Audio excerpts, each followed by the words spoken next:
Hi there, welcome back to a very exciting episode from Miss Johnson's YouTube channel because it is the final chapter of our Read Aloud, a series of unfortunate events, The Bad Beginning by Lebanese Snicket.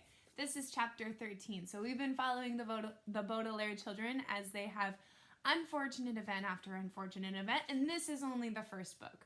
Remember, there's a long series of these books where the Baudelaire orphans go through so much. So last time we left off was the play where Violet had to pretend to marry Count Olaf. So we're going to see what happens after that in this chapter.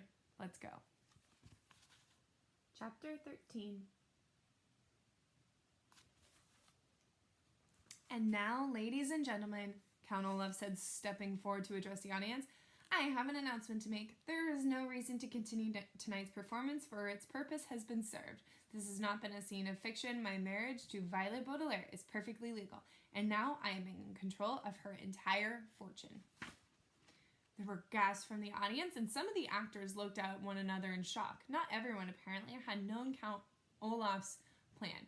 That can't be, Justice Strauss cried. The marriage laws in the community are quite simple, Count Olaf said. The bride must say I do in the presence of a judge, like yourself, and sign an explanatory document. And all of you, here Count Olaf gestured to the audience, are witnesses. But Violet is only a child, one of the actors said. She's not old enough to marry. She is if her legal guardian agrees, Count Olaf said, and in addition to being her husband, I am her legal guardian. But the piece of paper is not an official document, Justice Strauss said. That's just a stage prop. Count Olaf took the paper from Violet's hand and gave it to Justice Strauss. I think if you look at it closely, it will see it is an official document from City Hall. Justice Strauss took the document in her hand and read it quickly. Then, closing her eyes, she sighed deeply and furrowed her brow, thinking hard. Klaus watched her and wondered if this were the expression Justice Strauss had on her face whenever she was serving on the High Court. You're right, she said finally to Count Olaf. This marriage, unfortunately, is completely legal. Violet said I do and signed her name here on this paper. Count Olaf, you are Violet's husband and therefore in complete control of her estate. That can't be, a voice from the audience, said a voice from the audience, and Klaus recognized the voice of Mr. Poe. He ran up the stairs to the stage and took the document from Justice Strauss. This is dreadful nonsense. I'm afraid the dreadful nonsense is the law, Justice Strauss said. Her eyes were filling up with tears. I can't believe how easily I was tricked, she said. I would never do anything to harm you children. Never. You were easily tricked, Count Olaf said, grinning, and the judge began to cry. It was child's play winning the fortune. Now, if all of you will excuse me, my bride and I need to go home for our wedding night. First, let Sunny go, Klaus burst out. You promised to let her go. Where's Sunny? Mr. Poe asked. She's all tied up for the moment, Count Olaf said, if you will pardon a little joke. His eyes shone as he pressed buttons on the walkie-talkie and waited while the hook-hand man answered. Hello, yes, of course it's me, you idiot. Everything has gone according to plan. Please remove Sunny from the cage and bring her directly to the theater. Klaus and Sunny have some chores to do before they go to bed. Count Olaf gave Klaus a sharp look. Are you satisfied now? He asked. Yes, Klaus said quietly. He wasn't satisfied at all, of course, but at least his baby sister was no longer dangling from a tower. Don't think you're so safe, the bald man whispered to Klaus. Count Olaf will take care of you and your sisters later. He doesn't want to do it in front of these people. He did not have to explain to Klaus what he meant by take care of. Well, I'm not satisfied at all, Mr. Poe said. This is absolutely horrendous. This is completely monstrous. This is financially dreadful. I'm afraid, however, Count Olaf said, that it is legally binding. Tomorrow, Mr. Poe, I shall come down to the bank and withdraw the complete Baudelaire fortune. Mr. Poe opened his mouth as if to say something, but began to cough instead. For several seconds, he coughed into the handkerchief while everyone waited for him to speak. I won't allow it, Mr. Poe finally gasped, wiping his mouth. I absolutely will not allow it. I'm afraid you have to, Count Olaf replied. I'm afraid Olaf is right, Justice Strauss said through the tears. This marriage is legally binding. Begging your pardon, Violet said suddenly, but I think you may be wrong. Everyone turned to look at the eldest Baudelaire orphan. What did you say, Countess? Olaf said. I'm not your Countess, Violet said testily, a word which here means in an extremely annoyed tone. At least I don't think I am. And why is that, Count Olaf said. I did not sign the document in my own hand. It is the law as the law states. Violet said, What do you mean? We all saw you. Count Olaf's eyebrow was beginning to raise in anger. I'm afraid your husband is right, dear, Justice Strauss said sadly. There's no use in denying it. There are too many witnesses. Like most people, Violet said, I am right-handed, but I signed the document with my left hand. What? Count Olaf cried. He snatched the paper from Justice Strauss and looked at it. His eyes were shining bright. You are a liar, he hissed at Violet. No, she's not, Klaus said excitedly. I remember, because I watched her left hand trembling as she signed her own name. It's impossible to prove, Count Olaf said. If you like, Violet said, I shall be happy to sign my name again on a separate sheet of paper with my right hand, and then with my left. Then you can see which signature the one in the document most resembles. A small detail, like which your hand is used to sign, Count Olaf said, doesn't matter in the least. If you don't mind, sir, Mr. Poe said, I'd like Justice Strauss to make that decision. Everyone looked at Justice Strauss, who was wiping away the last of her tears. Let me see, she said quietly, and closed her eyes again. She sighed deeply in the Baudelaire orphans, and all who liked them held their breath as Justice Strauss furrowed her brow, thinking hard on the situation. Finally, she smiled. If Violet is indeed right-handed, she said carefully, and she signed the document with her left hand, then it follows that the signature does not fulfill the requirements of the nuptial laws. The law clearly states that the document must be signed in the bride's own hand. Therefore, we can conclude that this marriage is invalid. Violet, you are not a countess, and Count Olaf, you are not in control of the Baudelaire fortune. Hooray! A voice called from the audience, and several people applauded. Unless you are a lawyer, it will probably strike you as odd that Count Olaf's plan was defeated by Violet signing with her left hand instead of her right. But the law is an odd thing. For instance, one country in Europe has a law that it requires all bakers to sell bread in the exact same price. A certain island has a law that forbids anyone from removing its fruit. And a town not too far from where you live has a law that bars me from coming within 5 miles of its borders.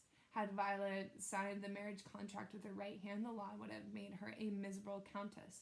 But because she signed it with her left, she remained, to her relief, a miserable orphan. What good news to Violet and her siblings, of course, was bad news to Count Olaf. Nevertheless, he gave everyone a grim smile. In that case, he said to Violet, pushing a button on the walkie-talkie, you will either marry me again, and correctly this time, or I will... Nepo! Sunny's unmistakable voice rang out over Count Olaf's as she tottered on stage toward the siblings. The hook-handed man followed behind her, his walkie-talkie buzzing and crackling. Count Olaf was too late. Sunny, you're safe, Klaus cried, and embraced her. Violet rushed over, and the two older Baudelaires fussed over the youngest one.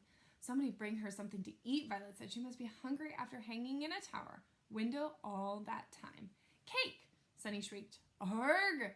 Count Olaf roared. He began to pace back and forth like an animal in a cage, pausing only to point a finger at Violet. You must not be my wife, he said, but you are still my daughter, and do you honestly think, Mr. Poe said in an exasperated voice, that I will allow you to continue to care for these 3 children after the treachery I have seen here tonight? The orphans are mine, Count Olaf insisted, and with me they shall stay. There is nothing illegal about trying to marry someone. But there is something illegal about dangling an infant out of the tower window. Justice Strauss said indignantly, you, Count Olaf, will go to jail, and the 3 children will live with me. Arrest him, a voice said from the audience, and other people took up the cry. Send him to jail. He is an evil man, and give us our money back. It was a lousy play. Mr. Poe took Count Olaf's arm, and after a brief eruption of coughs, announced in a harsh voice, I hereby arrest you in the name of the law. Oh, Justice Strauss, Violet said, did you really mean what you said? Can we really live with you? Of course I mean it. Justice Strauss said, I'm very fond of you children, and I feel responsible for your welfare. Can we use your library every day? Klaus asked. Can we work in the garden? Violet asked. Cake! Sunny shrieked again, and everyone laughed. At this point in the story, I feel obligated to interrupt and give you one last warning. As I said in the very beginning, the book you are holding in your hands does not have a happy ending. It may appear now that Count Olaf will go to jail and that the 3 Baudelaire youngsters will live happily ever after with Justice Strauss. But it is not so. If you like, you may shut the book in this instant and not read the unhappy ending that is to follow. You may spend the rest of your life believing that the Baudelaires triumphed over Count Olaf and lived the rest of their lives in the house and library of Justice Strauss. But that is not how the story goes, for as everyone was laughing at Sonny's cry for cake, the important-looking man with all the warts on his face was sneaking toward the controls of the lighting of the theater. Do you want to stop there? No, I can't stop there either. I want to see what happens, even if it is an unhappy story. Let's keep going. Quick as a wink, the man flicked the main switch, so all the lights went off, and everyone was standing in darkness. Instantly, pandemonium ensued as everyone ran this way and that, shouting at one another. Actors tripped over members of the audience. Members of the audience tripped over theatrical props. Mr. Poe grabbed his wife, thinking it was Count Olaf. Klaus grabbed Sonny and held her up as high as he could so she wouldn't get hurt. But Violet knew at once what had happened and made her way carefully to where she remembered the lights had been. When the play was being performed, Violet had watched the lights control carefully, taking mental notes in case these devices came in handy for an invention. She was certain that if she could find the switch, she could turn it back on. Her arms stretched in front of her and as if she was blind. Violet made her way across the stage, stepping carefully around pieces of furniture and startled actors. In the darkness, Violet looked like a ghost. Her white wedding gown moved slowly across the stage. Then, just as she reached the switch, Violet felt a hand on her shoulder. A figure leaned in and whispered into her ear, "I'll get my hands on your fortune if it's the last thing I do," the voice hissed. "And when I have it, I'll kill you and your siblings with my own hands." Violet gave a little cry of terror but flicked the switch on. The entire theater was flooded with light. Everyone blinked and looked around. Mr. Poe let go of his wife. Klaus put Sonny down, but nobody was touching Violet's shoulder. Count Olaf was gone. "Where did he go?" Mr. Poe shouted. "Where did they all go?" The Baudelaire youngsters looked around and saw that not only had Count Olaf vanished, but his accomplices. The wart-faced man, the hook-handed man, the bald man with a long nose, the enormous person who looked like neither a man nor a woman, and the two white-faced women had vanished along with him. "They must have run outside," Klaus said. While it was still dark, Mr. Poe led the way outside, and Justice Strauss and the children followed. Way down the block, they could see a long black car driving away into the night. Maybe it contained Count Olaf and his associates. Maybe it didn't. But in this case, it turned the corner and disappeared in the dark city, and the children watched without a word. "Blast it," Mr. Poe said. "They're gone, but don't worry, children. We'll catch them. I'm going to call the police immediately." Violet, Klaus, and Sonny looked at one another and knew it wasn't as simple as Mr. Poe said. Count Olaf could take care and stay out of sight if he planned his next move. He was far too clever to be captured like the likes of Mr. Poe. "Well, let's go home, children." Justice Strauss said, "We can worry about that in the morning when I've fixed you a good breakfast." Mr. Poe coughed. "Wait a minute," he said. Looking down at the floor, "I'm sorry to tell you this, children, but I cannot allow you to go be raised by someone who's not a relative." "What?" Violet cried. "After all Justice Strauss has done for us?" "We never would have figured out Count Olaf's plan without her in her library," Klaus said. "Without Justice Strauss, we would have lost our lives." "That may be so," Mr. Poe said, "but I thank you, Justice Strauss, for your generosity. But your parents' will is very specific. You must be adopted by a relative. Tonight you will stay with me in my home, and tomorrow I shall go to the bank and figure out what to do with you. I'm sorry, but that is the way." The children looked at Justice Strauss, who sighed heavily and hugged each of the Baudelaire youngsters in turn. "Mr. Poe is right," she said sadly. "You must respect your parents' wish. Don't you want to do what your parents wanted, children?" Violet, Klaus, and Sonny pictured their loving parents and wished more than ever that the fire had not occurred. Never had they felt so alone. They wanted very badly to live with this kind and generous woman, but they knew that it simply could not be done. "I guess you're right, Justice Strauss," Violet said finally. "We will miss you very much." "I will miss you too," she said, her eyes filled with tears once more. Then they each gave Justice Strauss one last embrace and followed Mr. and Mrs. Poe to their car. The Baudelaire orphans piled in the back seat and peered out the back window of Justice Strauss, who was crying and waving at them. Ahead of them was the darkened street where Count Olaf had escaped to plan more treachery. Behind them was the kind judge who had taken such an interest in the three children. To Violet, Klaus, and Sonny, it seemed Mr. Poe and the law had made an incorrect decision to take them away from a possibility. of a happy life, and Justice Strauss had thrown an unknown fate with some unknown relative. They didn't understand it, but like so many unfortunate events in life, just because you don't understand it doesn't mean it isn't so.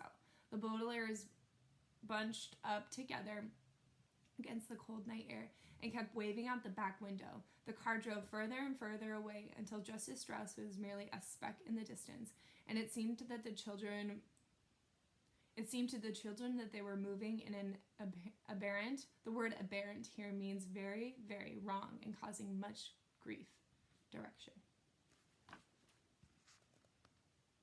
So this is the very last page of the book. This is the ending of the story, and right here is a picture that has the marvelous marriage. It has a random person, a little baby cart, and a snake. Don't know what that has anything to do with the story, but I just wanted to point it out. Next page is about the author, but I wanted to read this page. There's something really interesting happening at the very end of this book. It says, "To my kind editor, I'm writing to you from the London branch of the Herpetological Society, where I am trying to find out what happened to the reptile collection of Mr. Montgomery, following the tragic events that occurred while the Baudelaire orphans were in his care. An associate of mine will place a small waterproof box in the phone booth of the Electra Hotel at 11 p.m. next Tuesday. Please retrieve it before midnight to avoid it falling into the wrong hands. In the box you will find my description of the terrible events, entitled The Reptile Room, as well as the map of the lousy lane, a copy of the film Zombies in the Snow, and Dr. Montgomery's recipe for coconut cream cake. I have also managed to track down one of the few photographers of Dr. Luca Front in order to help Mr. Heliquist and his illustrations. Remember that you're my last hope of the tale of the Baudelaire orphans can finally be told to the general public. With all due respect, Lemony Snicket."